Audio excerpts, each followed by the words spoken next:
Hello बच्चों, good morning. बेटा आज हम लोग का संस्कृत क्लास है और संस्कृत का अगला चैप्टर पढ़ना है।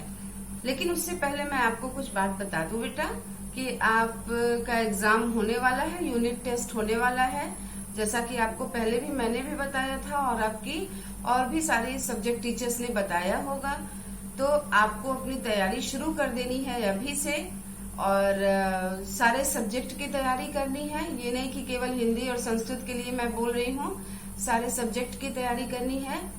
आपके पास आपका स्कीम पहुंच जाएगा, जो टाइम टेबल का जो शेड्यूल होगा वो आपके पास पहुंच जाएगा, मैसेज जाएगा आपके पास। उसके पहले मैं आपको बता दूं कि आपका एग्जाम जो हो रहा है वो 40 मार्क्स का हो रहा है। संस्कृत 40 मार्क्स का, हिंदी का पेपर होगा और उसमें फर्स्ट 20 जो क्वेश्चन होंगे, पहले 20 क्वेश्चन जो होंगे, 1 से लेकर 20 क्वेश्चन जो होंगे वो ऑब्जेक्टिव होंगे, जिसमें 3 विकल्प दिया जाएगा। एक क्वेश्चन का 3 ऑप्शन होगा, उसमें से कोई एक सही होगा। आपको सही के उस पे निशान लगाना है सही नंबर पर और फिर उसको आगे बढ़ना है। लेकिन जो 21 से लेकर 40 नंबर तक का क्वेश्चन होगा वो जो होगा वो रिक्त स्थानों की पूर्ति, मतलब फिल इन द ब्लैंक्स होगा। ठीक है, तो वो आपको करना है बहुत आराम से उसको करिएगा और बहुत ध्यान से करिएगा। फिल इन द ब्लैंक्स में आपको अपने से उसका आंसर फीड करना है, क्योंकि वहाँ खाली जगह छोड़ी गई है। आपको फीड करना है, आंसर अपने आप करना होगा और उसमें ऑप्शन तो आपको नहीं मिलेगा। और जब तक आप सही आंसर नहीं लिखेंगे, सही वो उसका स्पेलिंग नहीं लिखेंगे हिंदी का और संस्कृत का, तब तक आपका गूगल उसको सही लेगा भी नहीं। ठीक है, तो इसलिए जरूरी है कि आप स्पेलिंग सही लिखिए, शुद्ध लिखिए और जो है साफ सुथरा लिखिएगा, क्योंकि कॉपी हमको चेक नहीं करना है बेटा, वो गूगल ही चेक करेगा। इसलिए अगर गलत उच्चारण आपने किया, उसमें गलत स्पेलिंग लिखी, तो फिर वो गूगल चेक नहीं करेगा, उसको रिजेक्ट कर देगा। तो सॉरी, तो इसलिए ध्यान देने की जरूरत है कि आप उस पे सही शब्द लिखिएगा। हिंदी की टाइपिंग भी सीख जाइए, संस्कृत के भी शब्द लिखना सीखिए, अभी से कॉपी में लिखना सीखिए, ताकि जैसे ही आपके पास क्वेश्चन आएगा और आप उसको संस्कृत में लिखना और हिंदी में लिखना सीख जाएंगे। आपके मोबाइल में वो ऑप्शन है, लैपटॉप है, मोबाइल में सब में ऑप्शन होता है हिंदी का भी, तो आप हिंदी का ही लिखिए उसमें। और फिर उसके बाद जो है बोल के अगर कर सकते हैं उसमें तो बोल के करिए, जो भी ऑप्शन है। लेकिन सबसे पहले आप अपने घर के बड़ों से, मम्मी पापा से, भैया दीदी से, जो भी आपके घर में हो, उनसे पूछ लीजिएगा कि कैसे वो क्वेश्चन करना होगा।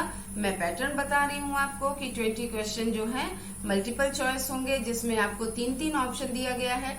किसी एक सही ऑप्शन पर आपको टिक लगाना है और फिर क्वेश्चन आगे बढ़ जाएगा।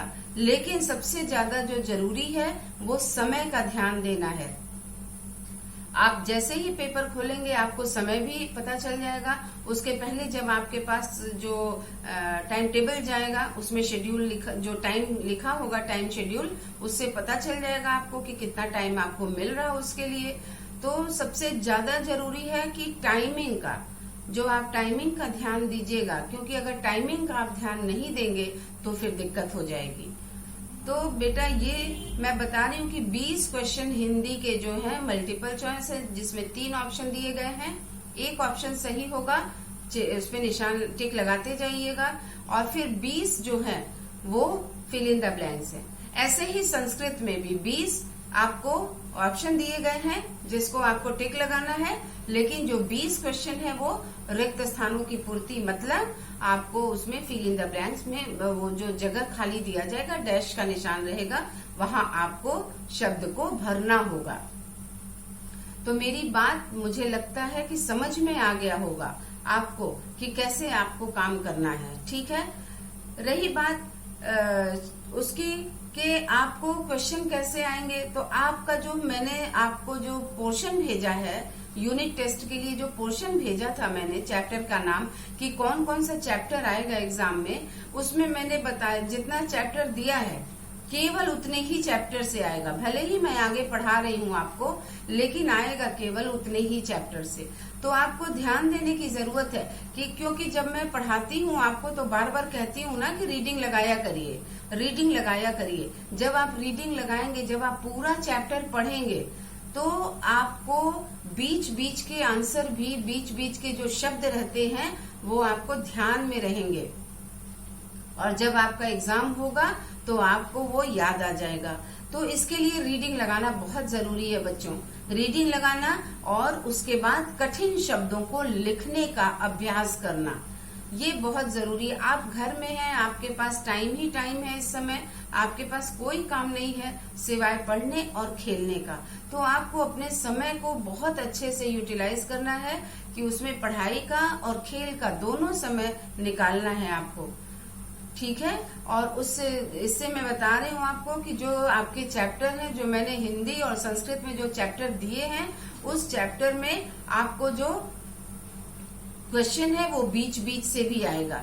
चैप्टर के बीच से भी मैंने क्वेश्चन दिए हैं, 40 क्वेश्चन है, इसलिए चैप्टर के बीच से भी आएगा, आ रहा है। और एक्सरसाइज से केवल नहीं आ रहा है, एक्सरसाइज तो आएगा ही, लेकिन केवल एक्सरसाइज नहीं आ रहा है। इसलिए चैप्टर को पूरा ध्यान से पढ़ने की कोशिश करिए, उसको पढ़िए और उस चैप्टर के बीच के बातों को समझिए कि क्या लिखा है, चाहे वो हिंदी में मंजरी हो, महान व्यक्तित्व हो या फिर ग्रामर हो, और संस्कृत में संस्कृत की किताब हो। तो जब तक आप चैप्टर के बीच से नहीं पढ़ेंगे बेटा, आपको समझ में नहीं आएगा। इसलिए और कोई भी अगर जरूरत हो, कोई भी आपको लगता है कि प्रॉब्लम हो रही है, तो मुझे व्हाट्सएप कॉल मत करिएगा, कॉल करके पूछिएगा। लेकिन कॉल करने से पहले आप लिख लीजिए कि मुझसे क्या पूछना है। आप कॉल तो कर लेते हैं लेकिन आपको समझ में नहीं आता है कि पूछना क्या है, इसलिए कॉल करने से पहले अपनी बातों को लिख लीजिए कि क्या आपको परेशानी है, किस हिंदी और संस्कृत में कोई दिक्कत हो रही है, तो आप कॉल करने से पहले लिख लीजिए और हमसे फिर पूछिए कि मिस हमको ये चीज समझ में नहीं आ रहा है, कैसे करना है, मैं फिर से उसको बताऊंगी, ठीक है। लेकिन कॉल जो है समय से करिए बेटा, बच्चों समय का ध्यान देके करिए, क्योंकि मैं भी तो दिन भर रात भर फ्री नहीं रहती हूँ ना, मेरे पास और भी काम है, घर का भी काम है, स्कूल का भी काम है, इसलिए समय का ध्यान देते हुए और कॉल करिए। और उसके बाद जो है आप अपनी पढ़ाई शुरू कर दीजिए अभी से। अगर आप अपनी पढ़ाई अभी से शुरू नहीं करेंगे तो फिर आपका एग्जाम में नंबर अच्छा नहीं आएगा।